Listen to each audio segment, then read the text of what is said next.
Chapter 8.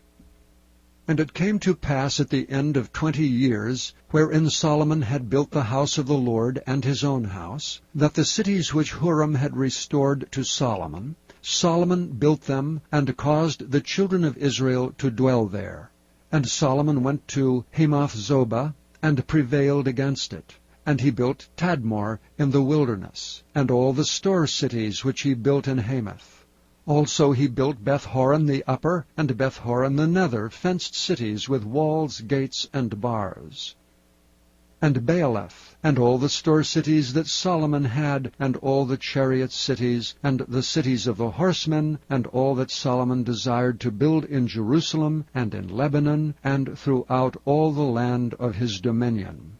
As for all the people that were left of the Hittites, and the Amorites, and the Perizzites, and the Hivites, and the Jebusites, which were not of Israel, but of their children who were left after them in the land, whom the children of Israel consumed not, them did Solomon make to pay tribute unto this day. But of the children of Israel did Solomon make no servants for his work, but they were men of war, and chief of his captains, and captains of his chariots and horsemen. And these were the chief of King Solomon's officers, even 250 that bare rule over the people. And Solomon brought up the daughter of Pharaoh out of the city of David, unto the house that he had built for her. For he said, My wife shall not dwell in the house of David king of Israel, because the places are holy, whereunto the ark of the Lord hath come. Then Solomon offered burnt offerings unto the Lord on the altar of the Lord, which he had built before the porch, even after a certain rate every day, offering according to the commandment of Moses on the Sabbaths, and on the new moons, and on the solemn feasts, 3 times in the year, even in the feast of unleavened bread, and in the feast of weeks, and in the feast of tabernacles.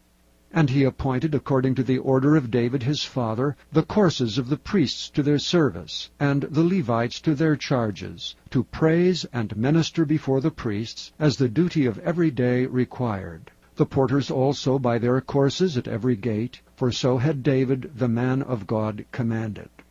And they departed not from the commandment of the king unto the priests and Levites concerning any matter, or concerning the treasures. Now all the work of Solomon was prepared unto the day of the foundation of the house of the Lord, and until it was finished. So the house of the Lord was perfected. Then went Solomon to Ezion-Geber, and to Eloth at the seaside in the land of Edom. And Huram sent him by the hands of his servants ships and servants that had knowledge of the sea, and they went with the servants of Solomon to Ophir, and took thence 450 talents of gold, and brought them to King Solomon.